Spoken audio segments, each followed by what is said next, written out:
अब न्याय नहीं समाधान चाहिए, बांका में बढ़ रहा मध्यस्थता केंद्र पर भरोसा। नमस्कार, आप देख रहे हैं मंदा 24 न्यूज की स्पेशल रिपोर्ट। बांका जिला न्यायालय परिसर में संचालित मध्यस्थता केंद्र अब आम लोगों के बीच विवाद समाधान का एक सशक्त माध्यम बनता जा रहा है।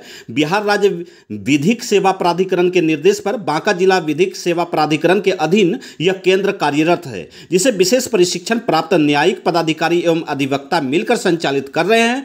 मध्यस्थता केंद्र का उद्देश्य है कि आपसी सहमति से विवादों को शीघ्र समाधान हो और न्यायालयों पर बढ़ते बोझ को कम किया जा सके। खासकर पारिवारिक विवाद, जमीन संबंधी विवाद, लेन देन और छोटे आपराधिक मामले अब बिना मुकदमा दर्ज किए ही निपटाए जा रहे हैं। अधिकारियों का मानना है कि आने वाले समय में जनता में इस प्रणाली के प्रति विश्वास और जागरूकता बढ़ेगी। मध्यस्थता केंद्र तेजी से लोकप्रिय हो रहा है। इसके जरिए कई पुराने लंबित मामलों का समाधान संभव हुआ है। बांका के न्यायिक सूत्रों के अनुसार केंद्र में आधुनिक सुविधाएं उपलब्ध है और यहां कार्यरत कर्मी शालीनता एवं संवेदनशीलता से मामलों को सुलझाने में लगे हुए हैं। जिला विधिक सेवा प्राधिकरण के लोगों ने अपील की है कि वे अपने छोटे छोटे विवादों को कोर्ट के बजाय मध्यस्थता केंद्र के माध्यम से सुलझाएं, ताकि समय से पैसे और मानसिक तनाव की बचत हो सके।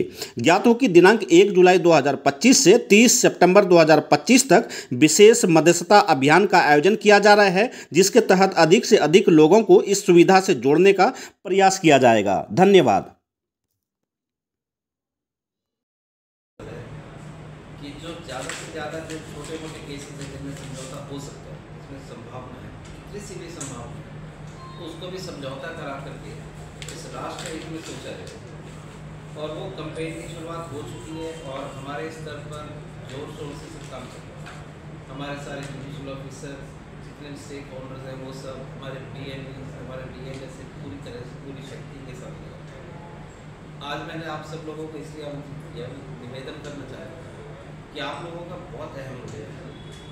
अगर मैं किसी काम के लिए 2000 इख्तियार बटवाऊँगा तो वो उतने काफ़ी नहीं है जितने आपके 20 घरों में आपके द्वारा जाएगा, क्योंकि आपको लोग डायरेक्ट सुनते हैं।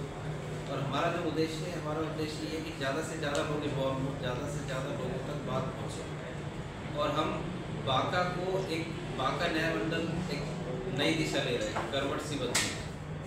हमने यहाँ पर बहुत सारे चेंजेस किए और बहुत सारी चीज़ों में मुझे लगता है कि बिहार में प्रथम रहेंगे। तो ऐसा ही आप लोगों से सब निवेदन है कि आप सब लोग थोड़ा थोड़ा हाथ लगाएं तो गोवर्धन पर्वत उठ जाएगा। और हम इस काम में भी बांका को पहले नंबर पर लाना चाहते हैं कि सबसे ज़्यादा केसेस का डिस्पोजल हो। जो भी टाइम फ्रेम रखा हुआ है, ऑनरेबल सुप्रीम कोर्ट ने जो मार्गदर्शन दिया, ऑनरेबल हाई कोर्ट ने जो मार्गदर्शन दिया, उसके अनुसार हमारे लेवल पर काम हो। बस इसको चाहिए तो उड़ान चाहिए और वो उड़ान ले सकते हैं आप। तो ये निवेदन करने के लिए आपको आमंत्रित किया। बाकी इसका जो टाइम फ्रेम है, टाइम लिमिट्स है, वो सब हमारे DLA के साथ ज़्यादा विस्तार से और अच्छे से बता पाएंगे। अच्छा सर, जो मीडिएशन आपके थ्रू होगा उसकी लीगलिटी क्या है, लीगल एस्पेक्ट क्या है? वो अगर मान लीजिए कि कोई एक एग्जाम्पल के लिए मान लीजिए मोटर एक्सीडेंट क्लेम ट्रिब्यूनल का वाला केस होता है सेटलमेंट, तो वो उसमें जो पैसा बाद में क्लेम पूरा मुकदमा लड़के मिलने वाला हो सकता है उससे कहीं ज़्यादा पैसा मिल जाए और उसको तुरंत मिलेगा। उसका लाभ ये होगा कि एग्जीक्यूटिव तो है ही है, ऑन द वन है। दूसरी तरफ ये है कि किसी को भी अपील या रिवीजन में जाने की आवश्यकता नहीं, जो ज़रूरतमंद है उसको तुरंत पैसा मिल जाएगा। इसके अलावा जैसे मैट्रिमोनियल केसेस है, किसी ने सेक्शन 9 का केस फाइल किया और साथ में रहना चाहते हैं और या कोर्ट प्रोसीजर में या ज़्यादा बाद होने की वजह से लंबित पड़ा हुआ, तुरंत निपट जाएगा, घर बस जाएगा।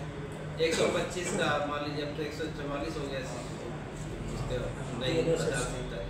तो जो भी उसमें पैसा मिलना है, क्लेम मिलना है बच्चे को, हो सकता है कि वो पति पत्नी का दोनों का आपस में समझौता और घर बस जाए कि नई शुरुआत हो जाए। तो ये तो हुआ इसके इफेक्टिव होने की बात। जहाँ तक इसकी लीगलिटी की बात है, कोई भी जो मीडिएशन में ऑर्डर पास होगा दोनों की सहमति से होगा हालांकि, लेकिन फिर भी उसको एक डिग्री की तरह, कोर्ट के जजमेंट की तरह उसको एग्जीक्यूट किया जाए।